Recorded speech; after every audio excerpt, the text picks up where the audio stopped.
Audio কথনে সবাইকে স্বাগতম। শুরু করেছিলাম শীর্ষেন্দু মুখোপাধ্যায়ের উপন্যাস দ্বিচারিণী। উপন্যাসটির প্রথম পর্ব আমি আগেই আপলোড করেছি। প্রথম পর্বের লিঙ্ক আমি ডেসক্রিপশন বক্সে দিয়ে দিচ্ছি। আজকে আমি পড়ছি দ্বিতীয় পর্ব।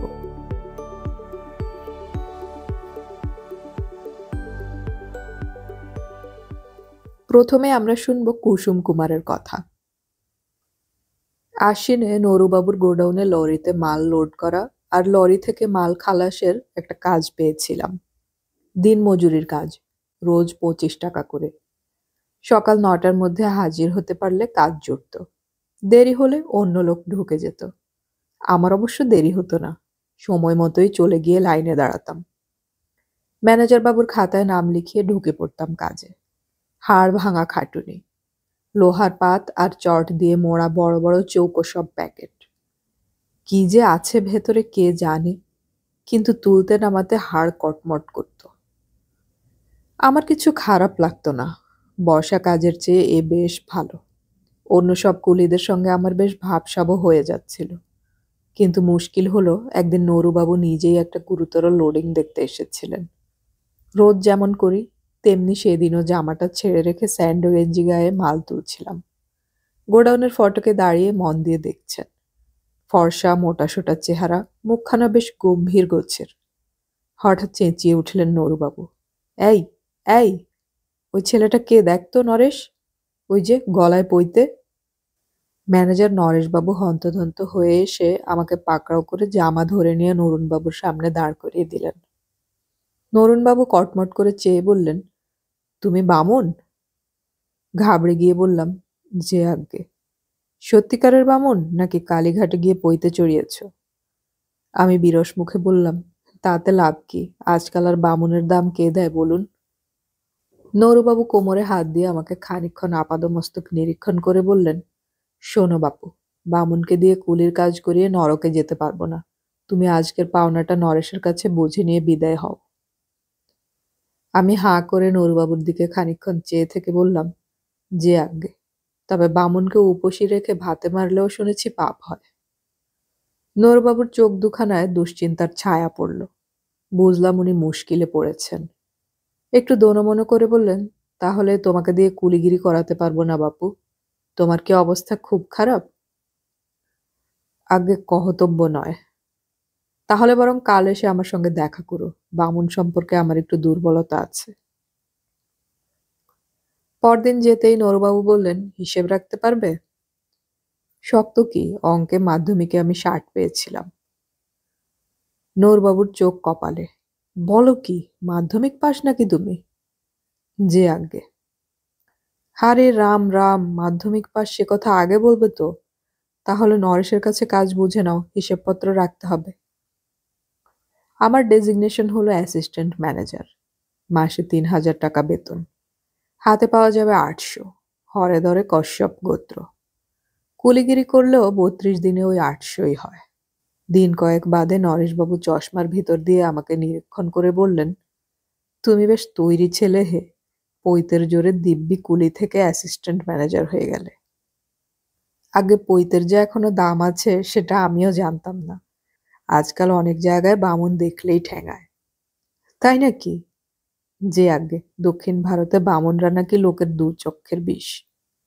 খুব ভালো খুব ভালো, ওরকমই হওয়া উচিত। নরুবাবুর যেমন বামুন প্রীতি দেখছি, তাতে 2 দিন পর না তোমাকে আমার ওপরে বসিয়ে দেন। আগে জানলে এফিডেভিট করে চাটুজ্জে বাণুজ্যে কিছু একটা হয়েই ঢুকতুম। আমি বিনীতভাবে বললাম, আগে বামুনের বিপদটাও তো দেখবেন। নরুবাবু তো আমার চাকরিটা খেয়েই দিচ্ছিলেন। অ্যাসিস্ট্যান্ট ম্যানেজার হয়ে আমার হাতি ঘোড়া কিছু লাভ হয়নি, বেতনটা কুলির রেটেই আছে। একটা দীর্ঘশ্বাস ফেলে নরেশবাবু বললেন, আমি 5000 টাকার ভাউচারে সই করে কত পাই জানো? কুললে 1200। দুজন দুঃখী মানুষের দুটি দীর্ঘশ্বাস পড়ল। দুটি দীর্ঘশ্বাসের মধ্যে একটা অবশ্য কৃত্রিম, সেটা আমার। 800 টাকার চাকরি পেয়ে নিজেকে আমার তেমন দুঃখী মনে হয় না। 800 টাকা কিন্তু কম নয়। সরু তারের ওপর 1 চাকার সাইকেল চালানো নিশ্চয়ই খুব কঠিন কাজ, কিন্তু কিছু লোক তাও তো চালায়। অঙ্কের মাথাটা পরিষ্কার থাকলে 800তেই ভেসে যায়। কুলি থাকাকালীন আমি তাদের সঙ্গে ফুটপাতে ইটের উপর বসে ঝকঝকে পেতলের থালায় ছাতুর মস্ত বড় ডেলা দিয়ে লাঞ্চ সারতাম। তারপর ঢকাঢক ঘটি ভরা জল। ছাতুর বিশেষ সুবিধে হলো সেটা পেটে গিয়ে ফোলে। ঘন্টায় ঘন্টায় জল খেয়ে গেলে ফুলে ফেঁপে পেট ভরে রাখে, ঠিক যেন লক্ষ্মীর ঘট। অভ্যেসটা আমি ছাড়িনি। নরেশবাবু তার প্লাস্টিকের টিফিন বাক্স খুলে শুকনো রুটি আর তরকারি খেতে খেতে আমাকে জিজ্ঞেস করলেন, কুলিদের সঙ্গে ফুটপাতে বসে ছাতু খাও, তোমার ঘেন্না করে না? আজ্ঞে না, ফুটপাতে খোলা রোদে হাওয়ায় বসে খাই, দিব্যি লাগে। কিছুক্ষণ পর নরেশবাবু সন্তর্পণে জিজ্ঞেস করেন, ছাতু খেতে কেমন হে? আজ্ঞে চমৎকার, যেমন গন্ধ তেমনি স্বাদ, সঙ্গে একটু আচারও দেয়। অম্বল হয় না? না তো, গরিবের আবার অম্বল কিসের? আহা, গরিব তো আমিও, কিন্তু আমার বেশ অম্বল হয়। একদিন ছাতু খেয়ে দেখুন না। ফুটপাতে বসে পারবো না হে বাপু। ঠিক আছে, আমি এনে দেবক্ষণ। পরদিন একটু ছাতু খেয়ে নরেশবাবুর মুখ উজ্জ্বল হলো। বাহ, খেতে তো বেশ। পরদিন থেকে নরেশবাবু আর বাড়ি থেকে টিফিন আনতেন না। ছাতুর সূত্রেই আমাদের বেশ ভাব হয়ে গেল। ফুরফুর করে দিন কেটে যাচ্ছে। মাঝে মাঝে শান্তিপুরের বাড়িটার জন্য মনটা একটু হু হু করে বটে, কিন্তু ভেবে সময় নষ্ট করে কি বা হবে। বহুকাল বাদে গোকুল ছুটি পেয়ে দেশে গেছে। সেদিনই রাত 10টা নাগাদ হঠাৎ চাপা এসে হাজির, হাতে একখানা ঢাকা দেওয়া থালা। আমি তটস্থ হয়ে বললাম, ওটা কি? তোমার রাতের খাওয়া হয়ে গেছে? না, এবার খাবো। কি খাবে, চিড়ে? লজ্জিত হয়ে বলি, চিড়ে খেতে বেশ। তোমার ভাতের খিদে পায় না? চিড়ে আর ভাতে তফাৎ কি? চিড়ে ভিজলেই তো ভাতের সমান। তোমার মাথা, খুব পিচেস আছো তুমি বাপু। গরম ভাতের সঙ্গে ভিজে নেতানো চিড়ের কি তুলনা হয়? শোনো বাপু, এ বাড়িতে নানা গোপন বন্দোবস্ত আছে। কিরকম? ঠাকুর চাকরের জন্য যে আলাদা মোটা চালের ভাত রান্না হয়, তা একটু বেশি করেই হয়। তাতে আমরা পয়সা নিয়ে 2-4 জন উপরি লোককে চোরাপথে খাওয়াই। তুমি যদি 5টা করে টাকা দাও, তাহলে রোজ রাতে তোমাকে গরম ভাত খাওয়াতে পারি। আমি আর্তনাদ করে উঠলাম, 5 টাকা? বলো কি!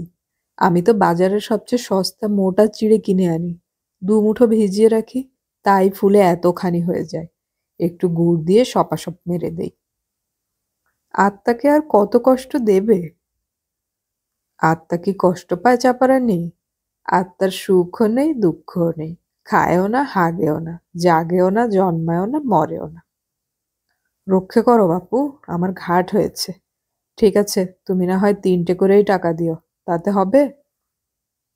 3 টাকায় আমি রাজি হয়ে গেলাম। অনেকদিন হলো ভাত টাত পেটে যায়নি। চাপা ঢাকনা খুলতেই আমার চোখ চড়ক গাছ। এ করেছি কি চাপা! ভাত, ডাল, ঘ্যাট, 2টো পটল ভাজা এবং অবিশ্বাস্য 1 টুকরো মাছ অবধি। সস্তার হোটেলেও টাকা 12 নেবে। চাপা খাপ পেতে বসে আমার খাওয়া দেখছিল। হঠাৎ বলল, মাস্টার, আমায় বিয়ে করবে? এমন চমকে উঠেছে যে ভীষণ খাওয়ার জোগাড়। বলো কি! কি এমন খারাপ কথাটা বললুম? তুমি না গোকুলের ইয়ে? মরণ? ওটা কি মনীষী নাকি? হাড় হাবাতেটার দেশে বউ আছে, গুচ্ছের ছেলেপুলে। মাইনে কত পায় জানো? মোটে 200 টাকা। হুম, হিসেবটা ঠিক হচ্ছে না। কিসের হিসেব? 200 টাকার সঙ্গে দুবেলার খোরাকিটাও জুড়ে নাও, তাহলে 500-700 দাঁড়াবে। উপরিও বোধহয় কিছু আছে। জুড়তে হলে তুমি জোড়োগে। আমার গোকলোকে পছন্দ নয়, তোমাকে পছন্দ। আমি তটস্থ হয়ে বলি, সর্বনাশ! আমার মতো লক্ষ্মী ছাড়াকে কি মনে ঠাঁই দিতে আছে চাপা দিদি? যত তাড়াতাড়ি পারো আমাকে মন থেকে তাড়াও। চাপা একটা দীর্ঘশ্বাস ফেলে বলল, এই জন্যেই তোমাকে সবাই ভালো বলে মাস্টার। হাতের কাছে একটা রাজি মেয়ে পেয়েও আর কেউ হলে ছেড়ে দিত না। বিয়ের ভাওতা দিয়ে একটু হলেও চেখে দেখত। এঁটো থালা গুছিয়ে নিতে গিয়ে একটা দীর্ঘশ্বাস পড়ল চাপার। আমি মনে মনে একটু হতাশ হয়ে পড়লাম। এই প্রত্যাখ্যানের পর নিশ্চয়ই আর চাপা আমাকে রোজ 3 টাকার ভাতের থালা এনে খাওয়াবে না। হঠাৎ চাপা অন্তর্যামীর মতো আমার দিকে চেয়ে একটু হেসে বলল, ফিরিয়ে দিচ্ছে বলে ভেবো না যে চাপা তোমাকে আর ভাত দেবে না। ভাত ঠিকই পাবে। তবে প্রস্তাবটা একটু ভেবে দেখো। আমিও 200 টাকা মাইনে পাই। শাড়ির ফলস লাগানো, অ্যাপ্লিক, রিপু, লেস বোনা, সোয়েটার বোনা, এসব করেও রোজগার কম হবে না। ফেলনা নই, বুঝলে? বুঝলাম। তবে আমার ফুরফুর করে বয়ে যাওয়া দিন একটা হোঁচট খেলো। ভগবান সবসময় সুখ দুঃখের রাশ টেনে রাখেন। কোনোটা বেড়ে গেলেই ছোট্ট একটু টেনে সামাল দিয়ে দেন। কথাটা হলো, মেয়ে মানুষ সম্পর্কে আমার অভিজ্ঞতাই নেই। পুরুষের যে মেয়ে মানুষ দরকার হয় আর মেয়ে মানুষের যে পুরুষ, এ কে না জানে। আমি ওরকমই জানি, ভাষা ভাষা মতো, আবছা আবছা। কারণ আমার দরকারটা কখনো মাথা তোলা দেয়নি, দেওয়ার কথাও নয়। খিদে, ভয়, অনিশ্চয়তা সব কিছুকে গিলে ফেলে। আমারও যে কোনোদিন একটা মেয়ে মানুষ হবে, এটা একটা রূপকথার মতো ব্যাপার। একটা সুন্দরী মেয়ে যখন রাস্তা দিয়ে হেঁটে যায়, তখন মানুষ যেমন তাকে দেখে, তেমনি গরু, কুকুর, কাকও দেখে। তফাৎটা হলো, মানুষের তাকে দেখে উদ্দীপনা হয়, আর গরু, কুকুর, কাকের তা হয় না। আমারও ওই রকম অবস্থা। আচ্ছা, বরং আরো একটু ঘুরিয়েই বলি। ধরা যাক একজনের দাঁতের ব্যথায় ব্রহ্মতালু অব্দি ঝিলিক মারছে, প্রাণ ওষ্ঠাগত। তখন একজন সুন্দরী মেয়ে এসে তার সামনে দাঁড়ালে সে কতটা জেগে উঠবে? বরং মুখ ফিরিয়ে নেবে বিস্বাদে। তখন সুন্দরী মেয়ের জায়গায় একজন দাঁতের ডাক্তার এসে দাঁড়ালে তার বুক নেচে ওঠার কথা। আমার অবস্থা ওই দাঁতের রোগীটার মতোই। এই যে চোখের উপর কালো ধলো নানা মেয়ে মানুষ রোজ পথে ঘাটে ভেসে বেড়াচ্ছে, তারা আমার চোখে পড়ে বটে, কিন্তু মগজে কোনো ছাপ ফেলতে পারে না। কারণ তখন আমি হয়তো গভীরভাবে 7 টাকা 75 পয়সায় আরো 3 দিন কি করে চালানো যায় সেই চিন্তায় মগ্ন। আইনস্টাইনের সঙ্গে তখন আমার তফাৎ নেই। মধুবাবুর বউ নন্দরানী, অর্থাৎ বৌদিমণি, আগে আমার সামনে বেরোতেন না। আজকাল বেরোন। দোতলার যে ঘরটায় বসে আমি মধুবাবুর ছেলে রজতকে পড়াই, সেখানেই পড়ার মাঝখানে এসে হানা দেন। বৌদিমণির রং পেঁজায় ফর্সা, ছোটখাটো গোলগাল পুতুল পুতুল চেহারা, গা ভর্তি গয়না, পরনে দামি শাড়ি, হাতে রূপোর পানের বাটা, মাথার ঘোমটা কখনো খসতে দেখিনি। বয়স আমার মতোই হবে, 30-এর কাছে পিঠে। তো আমার 28 চলছে। বৌদিমণিকে যে আমি মন দিয়ে লক্ষ্য করছি, সেটা নারী পুরুষ জনিত ব্যাপার নয়, মনিব চাকর জনিত ব্যাপার। চাকরকে সর্বদাই মনিবের মনোভাব অনুধাবন করে চলতে হয়, আর সেজন্যই মনিবের মুখ আর হাবভাব ভালো করে লক্ষ্য করা চাই। মনিবের কোন কথায় কোন প্যাচ, কোন হাসিটা বিদ্রূপের আর কোনটা প্রশ্রয়ের, এসবও একজন চাকরের জানা থাকা দরকার। প্রথম দিন বৌদিমণি আমার বাড়ির খোঁজ খবর নিলেন। কে কে আছে, কিরকম অবস্থা, মা কত ভরি গয়না রেখে গেছে ইত্যাদি। 2 দিন পর জানতে চাইলেন শান্তিপুরের শাড়ির ইতিবৃত্তান্ত। তারপর একদিন আমাকে নিজের ডান হাতের সোনার বালাটা দেখিয়ে বললেন, বলুন তো কত ভরি আছে। কত ভরি বললে উনি খুশি হবেন তা বুঝতে না পেরে আমি একটু বাড়িয়েই বললাম, তা 10 ভরি তো হবেই, বেশিও হতে পারে। হোমা, আপনি তো সত্যিই অঙ্কে খুব ভালো। এটা আমার শাশুড়ির বালা, বিয়ের সময় হাতে পরিয়ে দিয়েছিলেন। পাক্কা 10 ভরি। কিন্তু জানেন তো, এত ভারী বালা নিয়ে হাত নাড়তে কষ্ট হয়। ভাবছি ভেঙে একটু হালকা করে গড়াবো। তা বেশ তো। সোনার ভরি যদি 5,000 টাকা করে হয়, তাহলে বালাটার দাম কত উঠবে বলতে পারেন? এ তো সোজা 50,000। দূর বোকা, পান বাদ যাবে না? ও হ্যাঁ, সোনায় তো আবার পান থাকে শুনেছি। তা পান কতটা থাকে আর কত দাম, সেটা জানলে হিসেব করে বলে দিতে পারি। সেটা জানার উপায় নেই। শ্যাকরারা তো ওই পানেই চুরিটা করে কি না। আমাদের শচীশ শ্যাকরা হলো একটা বিচ্ছু। সীতাহারটা ভেঙে নেকলেস করে দিতে গিয়ে 3 ভরি সোনা চুরি করলো। তাহলে ওকে দিয়ে না করানোই ভালো। দূর, সবাই একরকম। তবে শচীশকে কেন তাড়াই না জানেন? যে ডিজাইনটা দেখিয়ে দেব, সেটা নিখুঁত তুলে দেবে। হাত খুব পাকা। সায় দিয়ে বললাম, তাহলে শচীশকে রাখাই ভালো। না রেখে উপায় কি বলুন? আমার শ্বশুরের আমল থেকে এবারের গয়না গড়িয়ে আসছে। অন্তত 30 বছর তো হবেই। আচ্ছা, এই 30 বছরে ও এবাড়ির কত সোনা মেরেছে বলে আপনার মনে হয়? আমি খুব চিন্তিতভাবে সিলিংয়ের দিকে কিছুক্ষণ চেয়ে থেকে হাতের কড় গুনে হিসেব কষার ভান করে বললাম, তা ধরুন গে বছরে ৭-৮ ভরি ধরলে ৩০ বছরে ২০০ সোয়া ২০০ ভরি তো হবেই। তার দাম কত হয়? এ বাজারে তা ধরুন ১০ লাখের ওপরেই দাঁড়াচ্ছে। তাহলেই বুঝুন শচীশ কিরকম চোর। আমি তো হিসেব-টিসেব অত বুঝতে পারি না। শচীশ আমাকে যা বুঝিয়ে দেয় তাই। উনি অবশ্য আমার চেয়ে একটু বেশি হিসেব বোঝেন, কিন্তু উনিও শচীশের সঙ্গে এঁটে ওঠেন না। তাই ভাবছি এবার শচীশকে ডাকা হলে আপনাকে লেলিয়ে দেব। লেলিয়ে দেব? কথাটা আমার পছন্দ হলো না। তবু খুব বিগলিত হেসে বললাম, সে তো আমার ভাগ্য। শচীশের গায়ে জোর বেশি নেই তো? বৌদিমণি হেসে গড়িয়ে পড়লেন। আরে না না, সে বুড়ো মানুষ, আর জোর থাকলেই কি আপনাকে মারবে নাকি? অপ্রস্তুত হয়ে বললাম, না, এই বলছিলাম আটঘাট বেঁধে কাজ করাই ভালো। রুজি রোজগারে হাত পড়লে অনেকে বেজায় চটে যায় কি না? শচীশকে আপনি লাঠি পেটা করলেও চটাতে পারবেন না। মুখ খুব মোলায়েম, মিষ্টি মিষ্টি হাসি, মিঠে মিঠে কথা, সেরকমই হয়ে থাকেন ওরা। আচ্ছা, আপনি তো ঠাকুরমশাইয়ের বাড়িতে মাঝে মাঝে যান, যান না? আগে না, ওই একদিনই ওকে ডাকতে গিয়েছিলাম। যেদিন কামাই করেছিলেন, সেই যে বিশ্বকর্মা পুজোর দিন। আপনি খুব অদ্ভুত। সেদিন আপনার পুজো দেখে আমাদের এত ভালো লেগেছিল, কেন যে আপনি পুরোটার কাজটা নিলেন না? আপনার সংস্কৃত উচ্চারণ কি সুন্দর! আর ঠাকুরমশাইয়ের উচ্চারণ কি বিচ্ছিরি! ওরকম ভাবে মন্ত্র পড়লে কি ভগবানকে খুশি করা যায়? আমি খুব বিনীতভাবে বললাম, আগে ভগবান মন্ত্রতন্ত্র মেলা শোনেন, ওতে টলেন না। ঠাকুরমশাইয়ের উচ্চারণ তেমন ভালো নয় বটে, কিন্তু ভক্তির খুব জোর আছে। আহা, ভক্তি তো আমাদেরও আছে। পুজো না হলে জল অবধি খাই না। খাই বলুন? শুধু ভক্তিতে কাজ হলে আর পুরুত রাখা কেন? মন্ত্র না হলে চলে? আগে ঠিকই বলেছেন, দুটোই লাগে।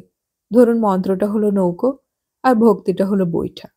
এই ভক্তির বৈঠা মেরেই তো মন্ত্রের নৌকোটাকে ভগবানের দিকে ঠেলে নিয়ে যেতে হয় কি না? শুধু বৈঠা হলেও হবে না, আবার শুধু নৌকা হলেও চলবে না।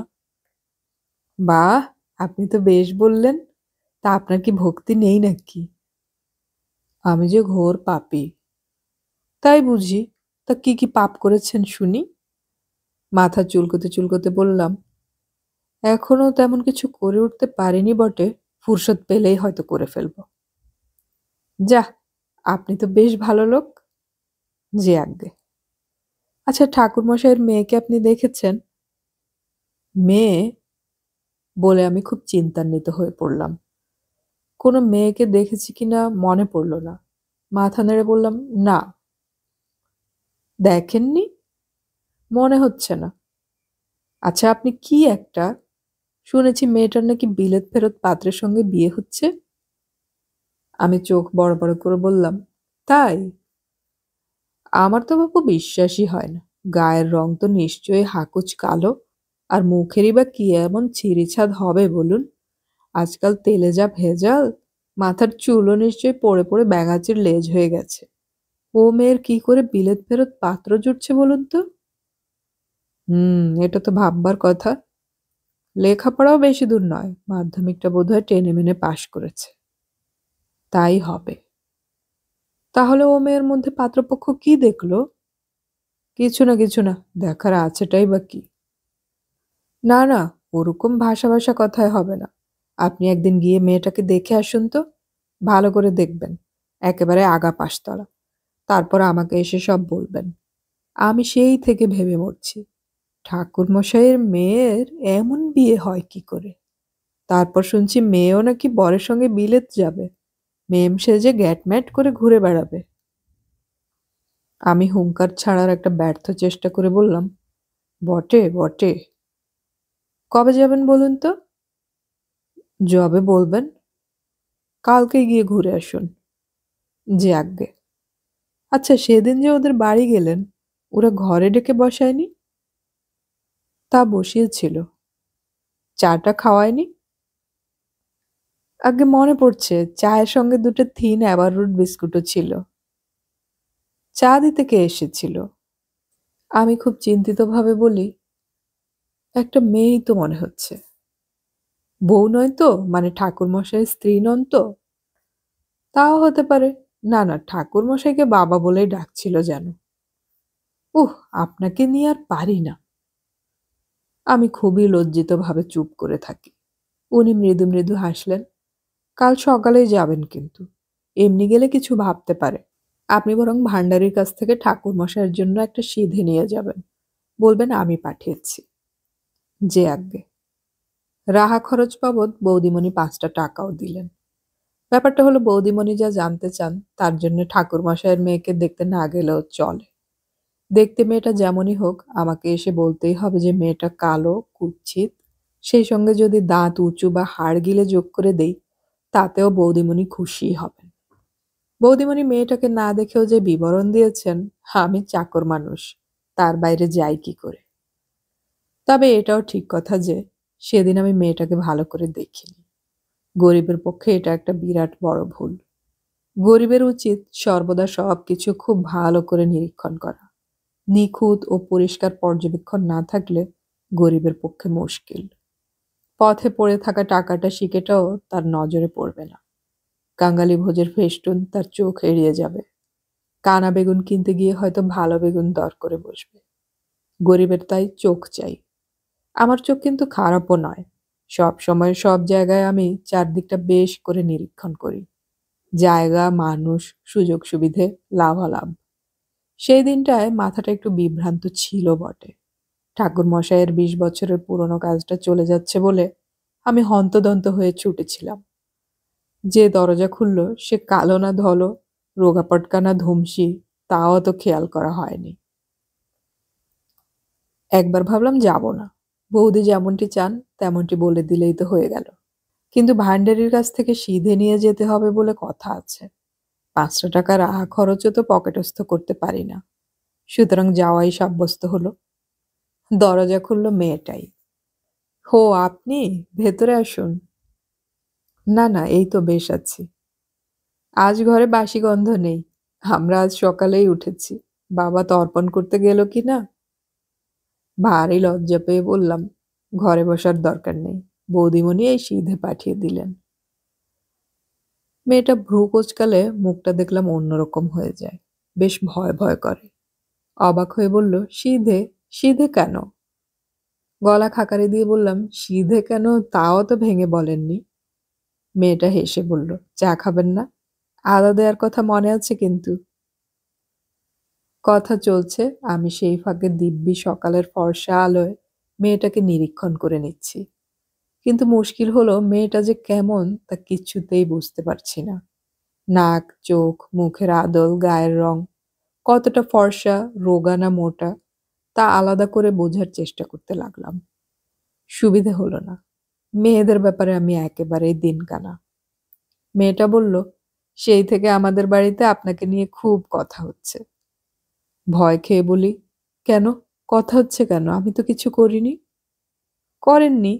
আমার বাবার চাকরি বাঁচাতে মস্ত স্বার্থত্যাগ করেছেন যে। বাবা তো আপনার প্রশংসায় পঞ্চমুখ। আমি মাথা চুলকে বললাম, ব্যাপারটা তাই দাঁড়িয়েছে বুঝি? আসলে মন্ত্রতন্ত্র কিছুই জানি না। ঠাকুরমশাই যাননি দেখে যে কটা সংস্কৃত শ্লোক মনে পড়ছিল অংবং আউড়ে গিয়েছিলাম। মধুবাবু তাতেই থ। ফের মিথ্যে কথা। বাবা তো আর মধুবাবু নয়।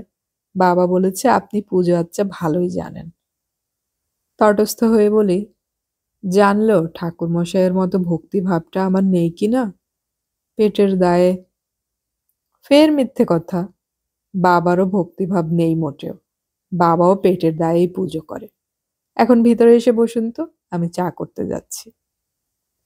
আমি সশব্যস্তে বলি, ৯টায় আমার হাজিরা, দেরি হয়ে যাবে। দেরি হবে না, এখন 7:45 বাজে, আপনি ভেতরে আসুন। ঠাকুরমশাইয়ের সামনের ঘরখানা বেশ দীনহীন। একধারে একখানা তক্তপোষে পাতা বিছানা, ফ্যাটফ্যাটে সবুজ চেক বেড কভার দিয়ে ঢাকা। দুখানা লোহার চেয়ার, একখানা নড়বড়ে কাঠের টেবিল, তাতে প্লাস্টিকের ঢাকনা। তবে এই সামান্য জিনিসগুলো বেশ পরিষ্কার পরিচ্ছন্ন। একা বসে বসে এই কয়েকখানা জিনিসই ঘুরিয়ে ফিরিয়ে দেখছি। উঁকি মেরে দেখে নিলাম তক্তপোষের নিচে যথারীতি একটা অ্যালুমিনিয়ামের হাঁড়ি, গোটা 2 বয়ম আর একটা ফুলঝাড়ু আছে। সব বাড়িতেই খাট বা চৌকির নিচে কিছু না কিছু থাকবেই। বাইরে একটা ভিখিরি ঘ্যান ঘ্যান করছে। দেন মা, ও মা। একটা ফ্রক পরা বাচ্চা মেয়ে ভেতর থেকে দৌড়ে এসে হামাগুড়ি দিয়ে খাটের তলায় ঢুকে ছোট্ট একটা জর্দার কৌটোয় ঘপ করে চাল তুলে নিয়ে ভিখিরিটাকে দিয়ে এলো। আমি বড় বড় চোখ করে দৃশ্যটা দেখছিলাম। তুমি কে খুকি? বব করা ছোট চুল ঝটকা মেরে মুখ থেকে সরিয়ে ফুটফুটে মুখখানা দেখিয়ে বলল, আমি নগেন ভট্টাচার্যের ছোট মেয়ে। তুমি ভিখিরিটাকে ভিক্ষে দিলে? হ্যাঁ। হ্যাঁ তো, আমরা সব ভিখিরি খেয়ে ভিক্ষে দেই। ও বাবা, সে যে বিরাট ব্যাপার। রোজ কজন ভিখিরি আসে? 5-7 জন। সবাইকে দাও? হ্যাঁ, বলে সে ঘাড় হেলালো। আমার চোখ গোল হয়ে যাচ্ছিল। নগেন ভট্টাচার্য মানে আমাদের ঠাকুর মশাই, কি কল্পতরু নাকি? কৌটোটায় অন্তত 50 গ্রাম বা বেশি চাল ধরে। 4 কৌটো 200 গ্রাম ছাড়িয়ে যাচ্ছে। 7 কৌটো হলে 350 গ্রাম বা তারও বেশি। মাসে তাহলে কত দাঁড়াচ্ছে? ওরে বাপ, সে যে অনেক। তা খুকি একটা কথা বলো তো। মেয়েটা খুব কৌতূহল নিয়ে আমাকে দেখছিল। বলুন না। বলছিলাম কি, চালের বদলে যদি ভিখিরিদের 10 বা 20 পয়সা করে ভিক্ষে দাও, তাহলে কিন্তু মাসে অনেক চাল বেঁচে যাবে। মাকে বলো। মেয়েটার মুখটা একটু করুণ হয়ে গেল। বলল, আমাদের তো পয়সা থাকে না, চাল থাকে। চাল থাকে? হ্যাঁ, বাবা পুজো করে ভুর্জি পায় তো। আমি একটা দীর্ঘশ্বাস ফেলে বললাম, তোমরা তো বেশ ভালো লোক, তাই না খুকি? ধ্যাত, কি যে বলে। আমি আনমনে মেয়েটার দিকে স্বগতোক্তির মতো করে বলি, চাল যদি 14 টাকা করেও কিলোগ্রাম ধরি, তাহলে 50 গ্রামের দাম 70 পয়সা। যদি 10 টাকা করেও ধরি, তাহলে 50 পয়সা। না, তোমরা বেশ ভালো লোক, বুঝলে খুকি? আপনিও ভীষণ ভালো লোক। কে বলেছে? সবাই বলে। আপনার নাম কি টুলু? হ্যাঁ, টুলুই বটে, তবে আমার একটা পোশাকি নামও আছে, শুনবে? হ্যাঁ, কুসুম কুমার। ওমা, কুসুম তো মেয়েদের নাম। সেই জন্যই তো নামটা লোককে বলি না। তোমার নাম? মৌটুসি। আমার দিদি মধুরিমা, আমি মৌটুসি। সবাই টুসি বলে ডাকে। কি সুন্দর নাম তোমাদের। আর আমার এমনই কপাল, একটা চটকদার নাম অবধি জুটল না। টুসি হি হি করে হেসে ফেলল। আমি উঠতে উঠতে বললাম, মানুষের যে কত সুন্দর সুন্দর নাম থাকে। না, তুমি আমার মনটাই খারাপ করে দিলে। আমি বরং চলেই যাই। টুসি জানে এটা ঠাট্টা। সে হি হি করে হাসতে হাসতে বলল, ধ্যাত, কি যে বলে। মা আপনার জন্য গরম গরম রুটি করছে যে। আমি অবাক হয়ে বললাম, রুটি? লোকে এলে তোমরা রুটি টুটিও খাওয়াও নাকি? বিস্কুট খাওয়াই আর চা। সর্বনাশ, ঠাকুরমশাই দানছত্র খুলেছেন দেখছি।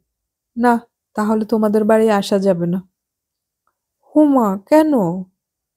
দোকানে এক একখানা রুটির কত দাম জানো? না তো, আমরা তো দোকানে খাই না, কি করে জানবো? 1 টাকা থেকে 1.5 টাকা, আর 1 কাপ চাও 1 টাকার কম না। আমি কি ওসব জানি? লোকে এলে যে খেতে দিতে হয়। তাই বুঝি? সেজন্যই তো তোমাদের বাড়িতে আসা ঠিক হবে না। ইস, কেন আসবেন না শুনি? আসতেই হবে, রোজ। ও বাবা, তুমি তো সাংঘাতিক মেয়ে। রোজ এলে যে রোজ আমাকে তোমরা খাওয়াবে? হ্যাঁ তো, বাবা কি বলেছে জানেন? আমি ভয় পেয়ে বলি, কি বলেছেন? বাবা বলেছে টুলু রোজ সকালে কিছু না খেয়ে চাকরি করতে যায়। খাই না কে বললে? ঠাকুরমশাই জানেন না। কি খান আপনি? কেন, কলের জল আর হাওয়া। খেতে কিন্তু খুব ভালো। এ কথাটায় হাসল না টুসি। মুখখানা করুণ হয়ে গেল। বলল, আহারে, আপনি রোজ আসবেন, মা রোজ রুটি করে দেবে। মা না পারলে আমি করে দেব। আমার হাতের রুটিও কিন্তু খুব সুন্দর ফোলে। বড় বড় চোখে চেয়ে বলি, তাই বুঝি? হ্যাঁ তো, সবাই বলে আমার হাত নাকি লক্ষ্মীর হাত। পুরুতের বউরা যেমন শাড়ি পরে, তেমন একটু খাটো লাল পেড়ে মোটা বোনেটের কাপড় পরা একজন মহিলা ঘোমটা মাথায় ঘরে ঢুকলেন। হাতে একখানা কাঁসার রেকাবি। ঘরে ঢুকেই খুব সসংকোচে দাঁড়িয়ে এধার ওধার চাইছেন। লজ্জায় পাচ্ছেন মনে হয়। ফিসফিস করে বললেন, ও টুসি, জল দিলি না? টুসি জল আনতে দৌড়ে গেল। আমি উঠে দাঁড়িয়ে ভারী অস্বস্তির সঙ্গে বললাম, এসবের তো কোনো দরকার ছিল না মা। খুব নিচু গলায় উনি বললেন, খিদে তো পায় বাবা, না কি? রসগোল্লা সন্দেশ তো নয়, সামান্য রুটি।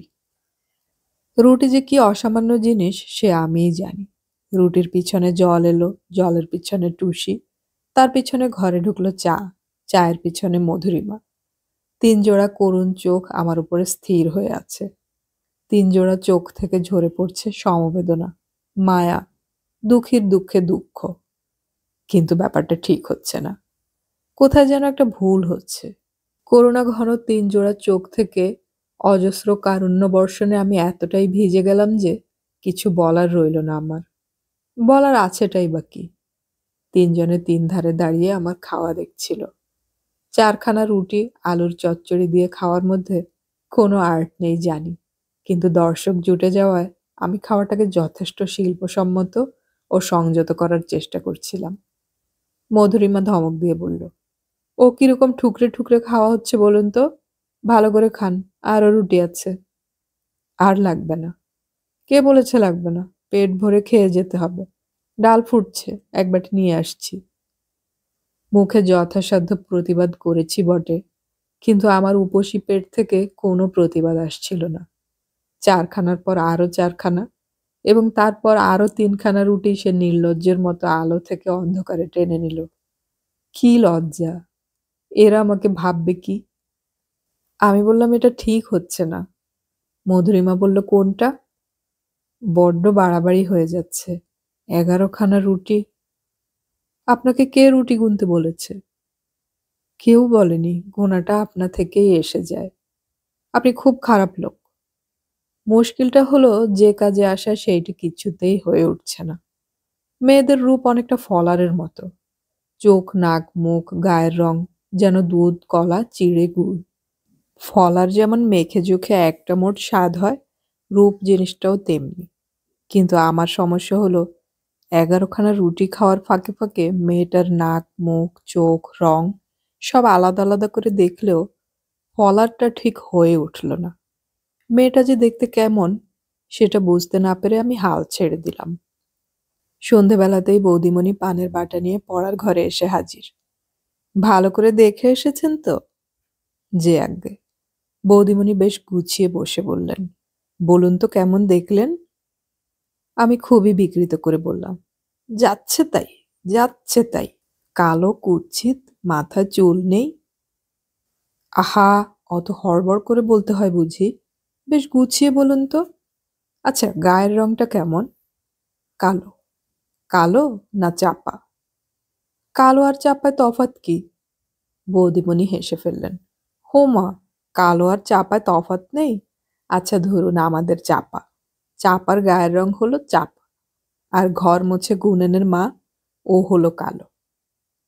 আমি আলো দেখতে পেয়ে হাঁফ ছেড়ে বললাম, না না, চাপা নয়, চাপা নয়, গুনেনের মা। আর মুখটা কেমন?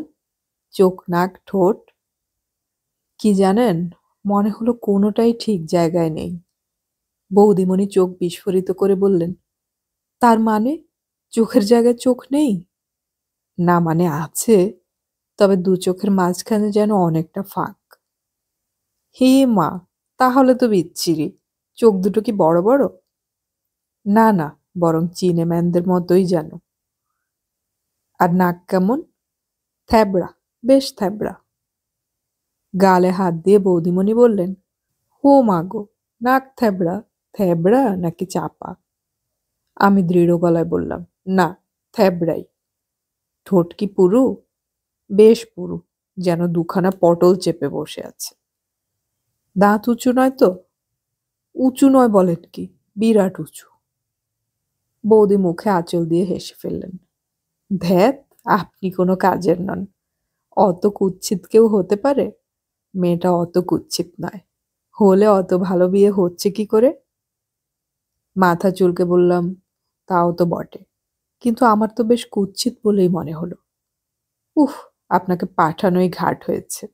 আমাদের রান্নার ঠাকুর নন্দকিশোর মিশ্র মেয়েটিকে দেখেছে। সে বলেছে, বেশ ঢলঢলে দেখতে। বুঝেছেন? এবার আমরা শুনব মধুরিমার কথা। হিরোর ঘুষির জোরে সত্যের জয় দেখে আমি আর গঙ্গা সিনেমা হল থেকে বের হলাম। আর বেরিয়েই দেখি বৃষ্টি। বৃষ্টি বল্লমে সরসজ্জায় কলকাতা। লবিতে নাইট শোর ভিড় জমেই ছিল। ইভিনিং শো এর লোকেরা বোধহয় বৃষ্টির জন্য লবিতেই জমে যেতে থাকলো। গরম, সিগারেটের ধোঁয়া আর ঠেলাঠেলিতে আমরা দুজন চিমসে হয়ে অবশেষে দেয়ালে গিয়ে ঠেকলাম। চাপাচাপিতে দম বন্ধ হয়ে আসছে। কলকল করে ঘেমে ব্লাউজ ট্লাউজ ভিজে ঢোল হয়ে গেল। এর মধ্যেই গঙ্গা চাপা গলায় বলল, এই গানটার জন্যই ছবিটা আরেকবার দেখতে হবে। আমি আঁচলে গলার ঘাম মুছতে মুছতে বিরক্ত হয়ে বললাম, মোটে একবার? তুই আরো কতবার যে দেখবি তার ঠিক নেই। গঙ্গা একটু হাসল। সিনেমার মায়াঞ্জন এখনো ওর চোখে লেগে আছে। চাউনিতে ঘোর, হাসিতে বিভোরতা। আমার কিছুতেই সিনেমা দেখে ওর মতো হয় না। গঙ্গা একদম মজিয়ে যায়।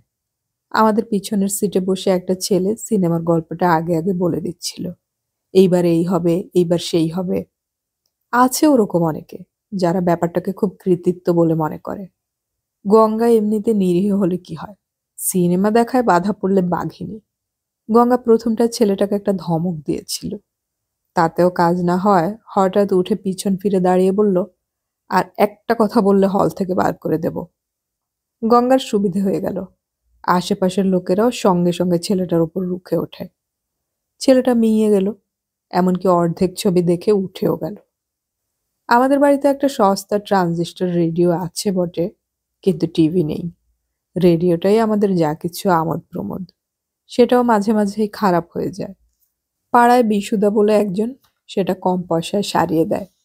কিন্তু এই কেবল টিভির যুগে ট্রানজিস্টর নিয়ে কে মেতে থাকবে? সুতরাং আমার মা আর টুসি আশেপাশের বাড়িতে গিয়ে সিরিয়াল বা সিনেমা দেখে আসে। কিন্তু আমার কখনো ইচ্ছেটা হয় না। সাজানো গল্প, বানানো ডায়ালগ, নকল প্রেম বা ঘৃণা, বিরহ, মিলন সবটাই পণ্ডশ্রম মনে হয়। জনগণের আফিম। নাইট শোর লোকেরা হলে ঢুকে গেছে, আর ছাতাবান গাড়িবান ইভিনিং শোর কিছু দর্শক কেটে পড়েছে। বৃষ্টি থামবার লক্ষণ নেই দেখে দু চারজন ভিজে ভিজেই রওনা হয়ে গেল। ফলে লবির ভিড় পাতলা, সহজে শ্বাস নেওয়া যাচ্ছে। গঙ্গা বলল, তোর সঙ্গে যেদিনই সিনেমায় যাই ঠিক বৃষ্টি হয়। বৃষ্টির সঙ্গে আমার সাঁট আছে। গঙ্গা হিহি করে হেসে বলল, থাকা বিচিত্র নয় বাবা, মনে হয় ভগবান তোর সব কথাই শোনে। কি করে বুঝলি? দেখছি তো, তুই যা চাস তাই হয়ে যায়। যদি এখনই একটা গাড়ি চাই বাড়ি পৌঁছানোর জন্য, দেবে? চেয়েই দেখ না। হেসে বললাম, বেশ, চাইলাম। বাইরে বৃষ্টির তোড় আরও বেড়েছে। গঙ্গা শঙ্কিত চোখে বৃষ্টির দিকে চেয়ে বলল, ভালো করে চা। ফের হাসলাম। গাড়িটা একটু বড় চাওয়া হয়ে গেছে। বরং ছোট করে দুটো লেডিস ছাতা চাই, কি বল? গঙ্গা মাথা নেড়ে বলে, ছাতায় হবে না। যা হ্যাচলা আসছে ছাতা উড়িয়ে নেবে। গঙ্গা কিছুক্ষণ বৃষ্টি দেখল, তারপর আমার দিকে চেয়ে বলল, আচ্ছা, তুই তো একদিন কানাডার হাইওয়েতে গাড়ি চালাবি, মার্সিডিজ বেঞ্জ বা বিএমডব্লিউ। ওর দিকে চেয়ে হঠাৎ আমার একটু মায়া হলো। শুধু বাপের টাকার জোরে ওর বিলেত আমেরিকার পাত্র জুটবে বলে মনে হয় না। কিন্তু আমার জুটেছে বলে তেমন খুশি হতে পারছি না কেন? কল্পনার চোখে আমি মিনিটখানেক কানাডার মস্ত চওড়া রাস্তায় গাড়ি চালিয়ে এলাম। তেমন ভালো লাগলো না তো। বললাম, সেটাই কি ভালো লাগবে? তখন হয়তো একঘেয়ে লাগবে, একা লাগবে, কলকাতার জন্য বুক হু হু করে মরবে। আহা, তা করলেই বা, কিন্তু কত আরাম বলতো।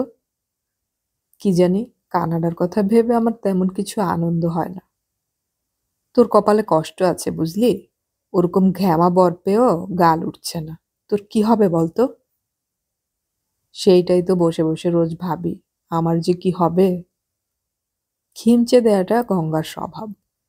এ কথা এমন চিমটি দিল, আর আমি এমন উহ করে উঠলাম যে আশেপাশের লোকজন চমকে উঠে আমাদেরকে দেখতে লাগলো। কি খিলখিল হাসি আমাদের। বৃষ্টিতে ভেঙে চুরে গুঁড়ো গুঁড়ো হয়ে যাচ্ছে কলকাতা।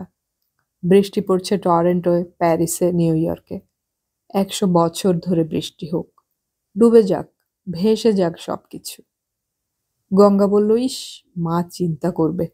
9:45 বাজছে। চল, ভিজে ভিজেই চলে যাই। চল। বৃষ্টিতে নামতেই প্রথমে গা শিরশির। লজ্জাহীন বৃষ্টির আঙুল মুখে বুকে খুঁজে বেড়াচ্ছে শরীর। বৃষ্টির জল শরীরের অলিতে গলিতে সোল্লাসে আবিষ্কার করছে আমাকে। আর বাতাসের দমকা ঝাপটায় ভেজে শরীর চমকে চমকে উঠছে শীতে। গঙ্গা বলল, চুল শুকোবে না দেখিস। অত ভেবে কি হবে? ট্রাম বন্ধ, বাসে সাংঘাতিক ভিড়। কলকাতায় মাঝে মাঝে আমরা এমন বিপদে পড়ে যাই যে আজকাল মনে হচ্ছে কানাডাই ভালো। সেই শব্দে অবশ্য কলকাতাতেও সকলেই ঘরে ফিরে আসে, কেউ আগে কেউ একটু পরে।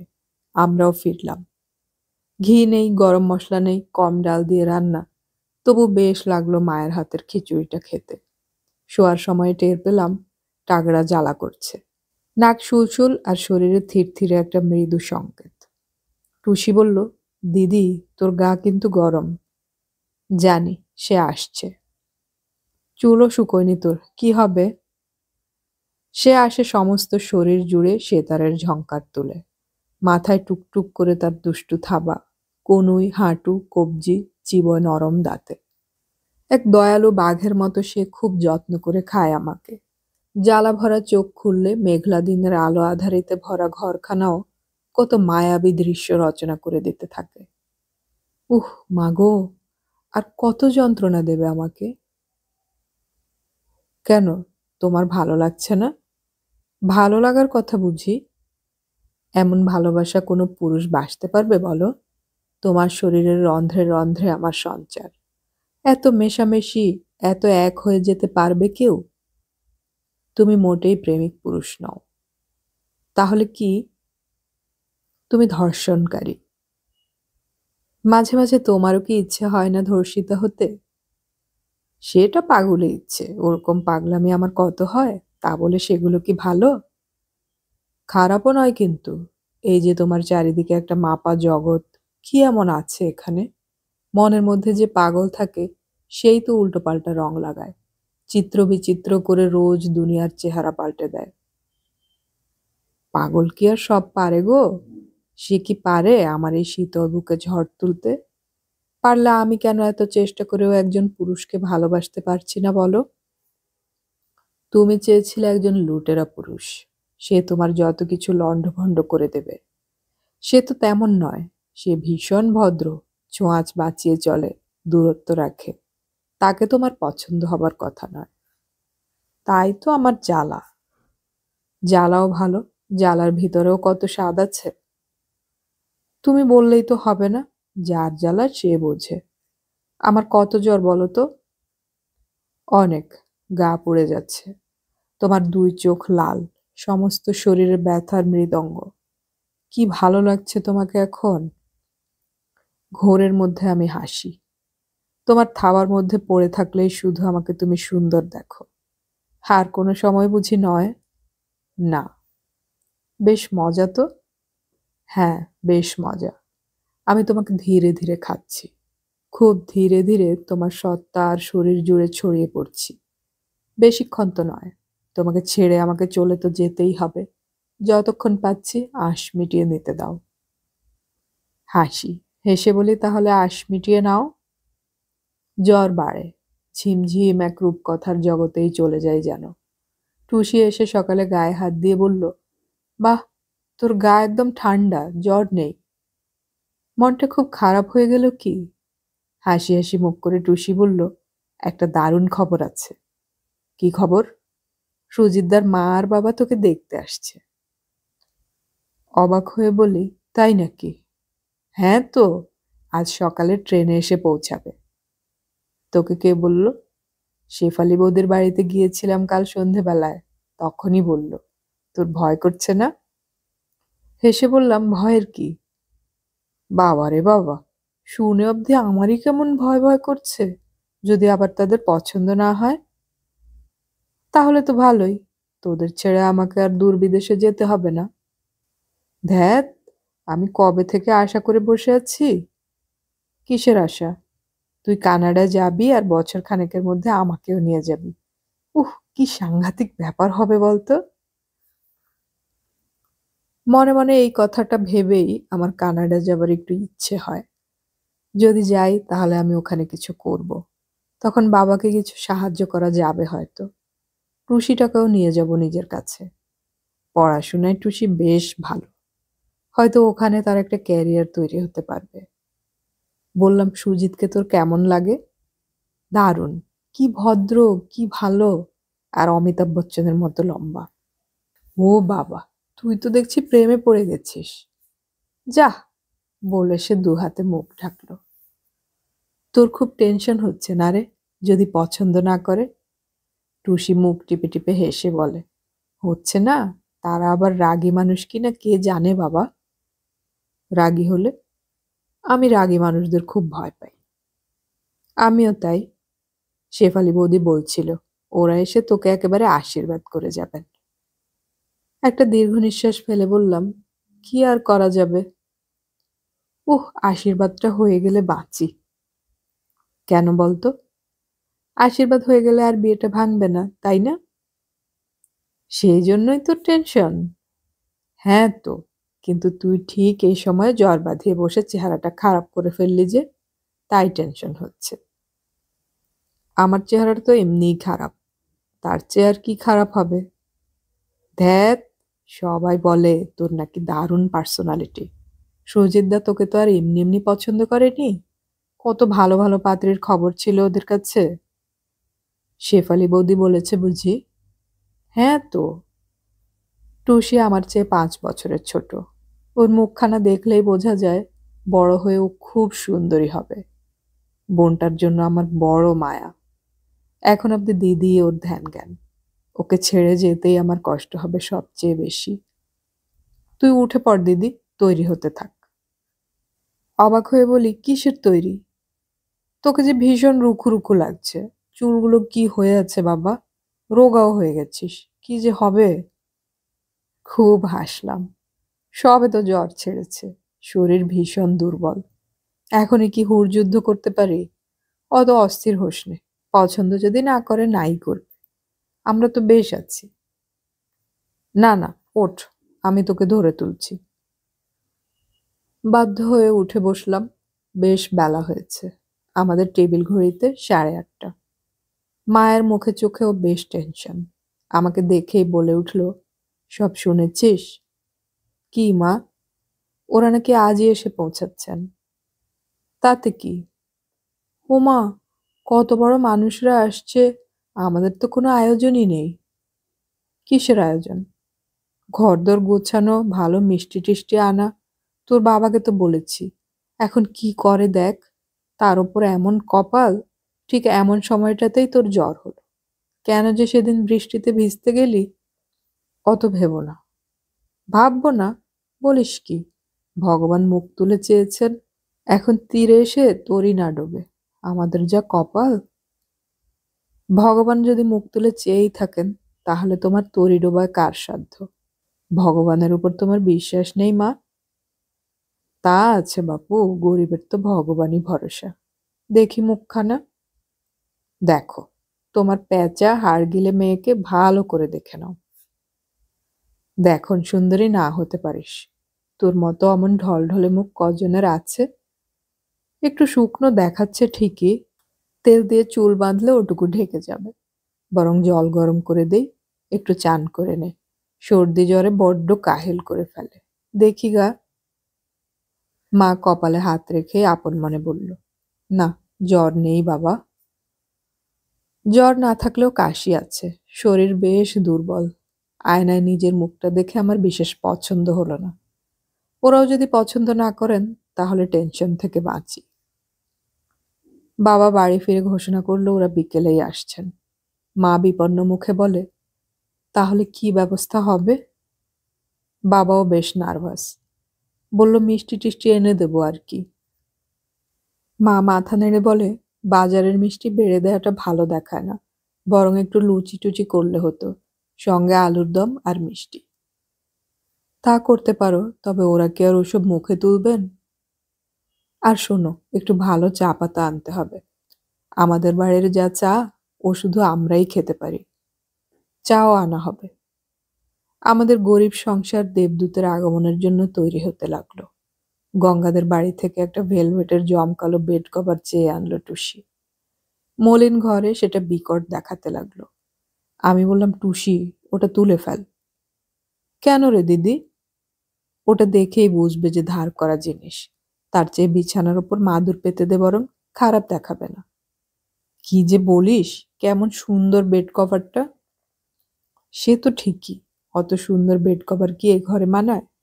তোর চোখ নেই? টুসির বয়স কম হলেও বুদ্ধি কম নয়। একটু বেড কভারটার দিকে চেয়ে থেকে বলল, ঠিক বলেছিস, তুলেই ফেলি। মা 1 কাপ দুধ নিয়ে এসে আমাকে খাওয়ানোর জন্য জোরাজুরি করতে লাগলো। জন্মে আমরা দুধ খাই না। বললাম, মা, এবেলা দুধ খেলেই কি আর ওবেলা আমার রূপ খুলে যাবে? দুধ নয়, বরং আদা দিয়ে গরম 1 কাপ চা দাও, তাতে একটু গলাটা ছাড়তে পারে। খবর পেয়ে গঙ্গা বড় বড় চোখ করে ছুটে এলো।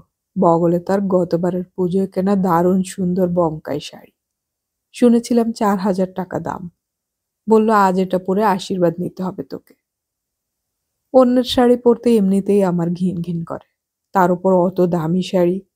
বললাম, শোন, এটা তো আর বিউটি কন্টেস্ট নয়, আমি অত সাজবো কেন? চোখ আরো বড় বড় করে গঙ্গা বলে, সাজবি না? সে কি রে? শোন, সুজিত যখন আমাকে পছন্দ করেছিল তখন আমার পরনে ছিল মেটে রঙের সালোয়ার কামিজ, যেটা কদিন পরেই ঘর মোছার ন্যাতা হয়ে যেত। আর মুখে ছিল কসমেটিক্সের বদলে ঘাম। তাতেই যদি পছন্দ হয়ে থাকে, তাহলে আর সাজতে যাব কেন? গঙ্গা জবরদস্তি করল না, জানে করে লাভ নেই। শুধু করুণ গলায় বলল, হ্যাঁ রে, তোর আশীর্বাদের সময় আমি যদি কাছে থাকি, তাহলে কি দোষ হবে? অবাক হয়ে বলি, দোষ হবে কেন? কেউ থাকলে বরং আমি একটু জোর পাবো। কিরকম সাজবি? একটুও সাজবো না। ওরা জানেন আমরা গরিব। বেশি সাজলে ওরা আড়ালে হাসাহাসি করবেন হয়তো। সাজ নয়, পরিচ্ছন্নতাটাই আসল।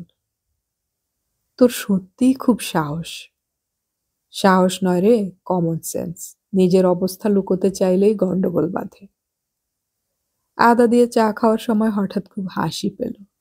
সেই টুলু ছেলেটা না বলেছিল, গরিবের বাড়ির চায়ে একটা বিটকেল সোদা সোদা গন্ধ থাকে। গঙ্গা বলল, হাসছিস কেন রে? একটা কথা মনে পড়ল তাই। কত কথাই যে হঠাৎ হঠাৎ মনে পড়ে আর হাসি পেয়ে যায়। আচ্ছা, তুই কি কম্পিউটার শিখে কানাডায় যাবি? কানাডা যাওয়া হবে কিনা আগে দেখ। কি যে বলিস অলক্ষণে কথা। আজ না তোর আশীর্বাদ? আশীর্বাদ মানেই তো আর বিয়ে নয়। আশীর্বাদের পরেও কি বিয়ে ভেঙে যায় না? গঙ্গা আমার হাতে এমন একটা রাম চিমটি দিল যে গরম চা চলকে শাড়িতে পরে উড়ুতে ছ্যাঁকা। তারপর খুব হাসলাম দুজনে। জ্বরে তোর চেহারাটা কিন্তু খারাপ হয়নি মধু। হয়নি? সবাই যে বলছে শুকিয়ে গেছি। মোটেই না, বরং সর্দির তরসে চোখ মুখ একটু ভারীই লাগছে। ভয় করছে তোর? না, খুব বেশি আশা করে থাকলে ভয় করত। আমার তো হলেও হয়, না হলেও হয়। ফের একটা চিমটি দেব? না রে, সত্যি। কেন যে অত মেয়ের মধ্যে ছেলেটা আমাকেই পছন্দ করলো, সেটা আজও আমি মাথামুন্ডু বুঝতে পারিনি। আর আমার কোনো রিয়াকশন হওয়ার আগেই তো বিয়ের প্রস্তাব চলে এলো। এত তাড়াতাড়ি সব হয়ে গেল যে আমার মাথাটাই পাগল পাগল। ভালো হলো না মন্দ হলো, কে জানে। উফ, তুই বুঝছিস না এটা কত ভালো হলো। তুই কি রে, কদিন পরেই তো কোন 7 সমুদ্র পার হয়ে চলে যাবি ঘ্যাম একটা দেশে। কি ভালো থাকবি, তোকে সবাই হিংসে করছে। আর সুজিত বাবু কি ভালো বল, একটু ফষ্টি নষ্টি করেনি, কাছে ঘেঁষেনি, বিয়ের প্রস্তাব দিয়ে বোকারও ফিরে গেছে। হ্যাঁ, সে খুব ভালো ছেলে, সেটা আমি জানি। আমিই ভালো নই। মধু, তুই যে ভালো সেটা তুই ভালোই জানিস। শাড়ি নিয়ে দুপুরে মায়ের সঙ্গে একচোট হলো। আমরা গরিব হলেও 2-3খানা চটকদার কাপড় আমারও আছে। তার মধ্যে একটা লাল এবং জমকালো। মা সেটা পরার জন্য মাথা কোটাকুটি। আমি রাজি হলাম না। আমার পছন্দ একটা লাল পেড়ে সাদা খোলের শাড়ি। মৃন্ময় বাবু নামে এক ভদ্রলোক তার মাতৃশ্রাদ্ধে বাবাকে দিয়েছিলেন। মা কিছুতেই সেটা পরতে দেবে না। না না, ওটা শ্রাদ্ধের শাড়ি, ওটা পরে কেউ কি আজকের দিনে? আমি বললাম, শ্রাদ্ধ তো আর শাড়ির গায়ে লেখা নেই। শাড়ি শাড়ি, তার বেশি কিছু নয়। উপলক্ষটা নিয়ে মাথা ঘামাচ্ছ কেন? মাকে হার মানতে হলো। দুপুরে আবার একচোট হলো খাওয়া নিয়ে। মা বেশি করে ঠুসে ঠুসে খাওয়াতে চায়। আমি বললাম, একে আমার জ্বরের পর অরুচি, নাক বন্ধ বলে গন্ধবাস কিছুই পাচ্ছি না। খাইয়ে ফের অসুস্থ করে তুলতে চাও নাকি? মা নিরস্ত হলো। দুপুরে খাওয়ার পর কাহিল শরীরে ভিতরের ঘরে মা বাবার বিছানায় শুয়ে পড়লাম। বাইরের ঘরটা টুসি আর ওর পাড়ার দুজন বন্ধু মিলে সাজাচ্ছে। সাজানো আর কি, একটা ফুলদানিতে কিছু ফুল এনে রেখেছে, আর ডাস্টিং করছে আর হাসছে আর বকবক করছে। যা খুশি করুক। মা মহা ব্যস্ত আলুর দম আর লুচির আয়োজন করতে। আজ এ বাড়িতে ঘি এসেছে, ময়দা এসেছে, গরম মশলা এসেছে, ভালো দোকানের মিষ্টি এসেছে। যা হচ্ছে হোক। আমার ঘুম এলো, বেশ গাঢ় ঘুম। 4টে নাগাদ মা এসে ঠেলে তুলল। ওরে, ওঠ ওঠ, ওরা যে এসে পড়বেন, তৈরি হয়ে নে। গড়িমসি করে উঠলাম। জীবনের একটা পর্ব শেষ হয়ে আরেকটা পর্বের চৌকাঠে আমার পা। নিজেদের দিনহীন ঘরদোরের দিকে চেয়ে মনে হচ্ছিল, এমন কি খারাপ ছিলাম এখানে? একটু টানাটানি, একটু কষ্ট, সামান্য অপমান ছিল বটে, কিন্তু খুব আর খারাপ কি? টুসি হাত ধরে টেনে নিয়ে গেল ও ঘরে। খুব গর্বের সঙ্গে বলল, দেখ। হেসেই বাঁচি না। দুটো মঙ্গল ঘট বসিয়েছে দরজার দুপাশে, তাতে আম্রপল্লব, দেয়ালে কোথা থেকে এনে চাঁদমালা ঝুলিয়েছে, ফুলদানিতে কাগজ ফুল। বিছানায় মাদুরি পেতেছে বটে, কিন্তু আমাদের বাড়ির মাদুর নয়, কারো বাড়ি থেকে একটা চক্রাবকরা নাইলনের মাদুর ধার করে এনেছে। পছন্দ হয়নি তোর? হাসতে হাসতে বললাম, খুব সুন্দর। না, তুই হাসছিস। খুশি হয়ে হাসছি। সত্যি? হ্যাঁ রে, সত্যি। আচ্ছা, বাবা আজ দাড়ি কামিয়েছে? জানি না তো। ইস, বাবা তো 3 দিন পর পর দাড়ি কামায়। আজ বাবার দাড়ি কামাবার দিন নয়। এমা, যদি না কামায় তাহলে কি হবে? ওর মুখের ভীষণ দুশ্চিন্তা দেখে আমি হেসে প্রায় গড়িয়ে পড়ি। টুসি ছুটল বাবাকে খুঁজতে। বাবা অবশ্য বেশি দূর যায়নি, পাড়ার কোন দোকান থেকে হিং আর তেজপাতা আনতে গিয়েছিল। টুসি যখন ধরে আনলো তখন দেখা গেল বাবার দাড়ি দিব্যি কামানো। খুব একচোট হাসাহাসি হলো। টুসি বলল, আর কি বাকি রইল বলতো? কিছু না, এই তো বেশ ঘর সাজানো হয়েছে। টুসি তবু খুঁতখুত করে বলল, তোর ড্রেসটা নিয়ে ভাবছি। লাল পেড়ে শাড়ি কি ভালো হবে? আমার তো ভালোই মনে হচ্ছে, ভালো না হলেও অভিনব। আর এটা অভিনবত্বের যুগ, যদি ওরা বুঝতে পারেন তো ভালো। টুসি আমার দিকে একটু চেয়ে খুঁটিয়ে খুঁটিয়ে আমার মুখটা দেখে নিয়ে বলল, তোকে রোজকার মতোই দেখাচ্ছে। অসুখ হয়েছিল বোঝাই যাচ্ছে না। শুধু ওদের সামনে বেশি নাক টানিস না। 5টার একটু পরেই ওরা এলেন। সুবীরদা, শেফালি বৌদির সঙ্গে একজন ধুতি পাঞ্জাবি পরা মধ্যবয়স্ক ভদ্রলোক, আর একটু কালো এবং তত সুন্দরী ননগোছের একজন ভদ্রমহিলা, যার পরনে বেশ দামি ঝলমলে বালুচরি সিল্ক। আমাদের গোটা বাড়ি তটস্থ। পর্দার ফাঁক দিয়ে টুক করে দেখে নিয়ে গঙ্গা ফিসফিস করে আমাকে বলল, ভদ্রমহিলা একটু দেমাকি মনে হচ্ছে, কিন্তু ভদ্রলোকটা বেশ ভালো। আমি একটু হাসলাম। আমার এসব নিয়ে চিন্তা নেই। শ্বশুর বা শাশুড়ি নয়, হবু বর নয়। আমার চিন্তা নিজেকে নিয়ে। বিয়ে এগিয়ে আসছে, আমার ভিতরে কোনো তরঙ্গ নেই কেন? এত নিথর কেন বুকটা? আনন্দের লেশ মাত্র টের পাই না কেন কখনো? এই নিরুত্তাপ মুখ নিয়েই আমি গিয়ে ওদের প্রণাম করে সামনে বসলাম। আমার রূপ এমন নয় যে ওরা ট্যারা হয়ে যাবেন। তা ওরা হলেনও না। শুধু ভদ্রলোক নবেন্দুবাবু সামান্য সাধুবাদ দিলেন। বাহ, মুখখানা তো ভারী মিষ্টি। ভদ্রমহিলা কোনো মন্তব্য করলেন না, হুঁ হা পর্যন্ত করলেন না। তবে তার চোখ আমার ওপরে দারোগার চোখের মতো ঘুরছিল। ছেলে কি দেখে এই মেয়ে পছন্দ করলো, সেই রহস্যের সমাধান মনে হয় পেলেন না। নবেন্দুবাবু স্ত্রীকে বললেন, তুমি কিছু বলো। ভদ্রমহিলা শান্ত কঠিন কণ্ঠে বললেন, কি বলবো? আরে, পাত্রী দেখলে কিছু বলবে না? তুমি চুপ করো তো। নবেন্দুবাবু চুপ করে গেলেন। সুবীরদা হঠাৎ বললেন, মধুরী মেয়ে এ পাড়ার সবচেয়ে ভালো মেয়ে, সবাই ওর প্রশংসা করে। আড্ডাবাজ নয়, বাচাল নয়, স্বভাব ভারী ভালো। শেফালি বৌদিও সঙ্গে সঙ্গে বলল, হ্যাঁ, ও অন্যরকম। তবু ভদ্রমহিলা তার কঠিন নীরবতা ভাঙলেন না। সেটা বেশ অস্বস্তিকর হয়ে দাঁড়াচ্ছিল। ঠিক এই সময় মা লুচি টুচি নিয়ে ঘরে ঢুকে পড়ায় পরিস্থিতিটা সামান্য সহজ হয়ে গেল। লুচি ইত্যাদি নিয়ে আপত্তি উঠল যথারীতি। খাবো না করেও ভদ্রতা রক্ষায় একটা দুটো খাওয়া হলো। তারপর চা। নবেন্দুবাবু বললেন, তাহলে এবার শুভ কাজটা সেরে ফেলা যাক, কি বলো? ভদ্রমহিলা শুধু বললেন, সারতেই তো আশা। শঙ্খধ্বনি, ধান দুর্ব ইত্যাদি সহযোগে ওরা একটা সোনার চেন দিয়ে আশীর্বাদ করলেন।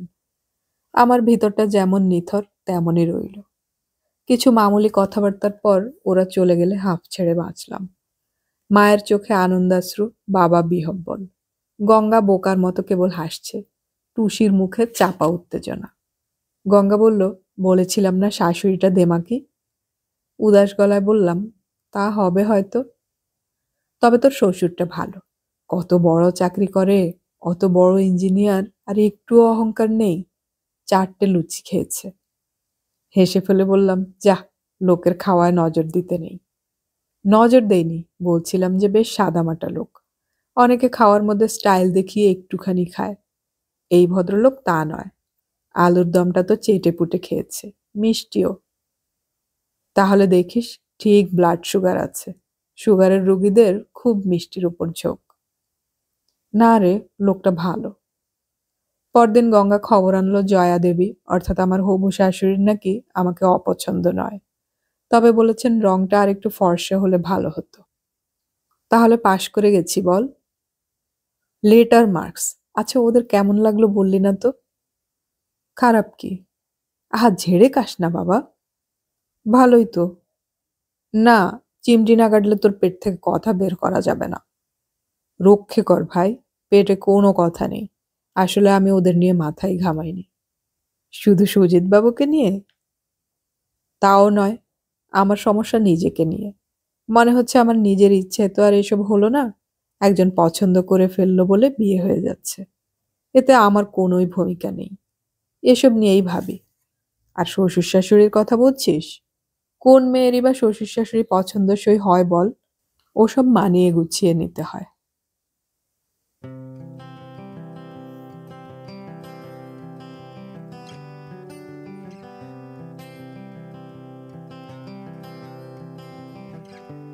এতক্ষণ আমি পড়ে শোনালাম শীর্ষেন্দু মুখোপাধ্যায়ের লেখা উপন্যাস দ্বিচারিণী এর 2য় পর্ব। উপন্যাসটির শেষ পর্ব আমরা খুব শীঘ্রই আপলোড করব, শোনার আমন্ত্রণ রইল। অডিও কথনে আমাদের গল্প পাঠ ভালো লাগলে চ্যানেলটি সাবস্ক্রাইব করে রাখুন এবং বন্ধুদেরকে শেয়ার করুন। আমাদের গল্প পাঠ আপনাদের কেমন লাগছে তা কমেন্টে অবশ্যই জানাবেন। গল্প পড়ি, গল্প শুনি, বাংলা গল্প ছড়িয়ে পড়ুক সবখানে।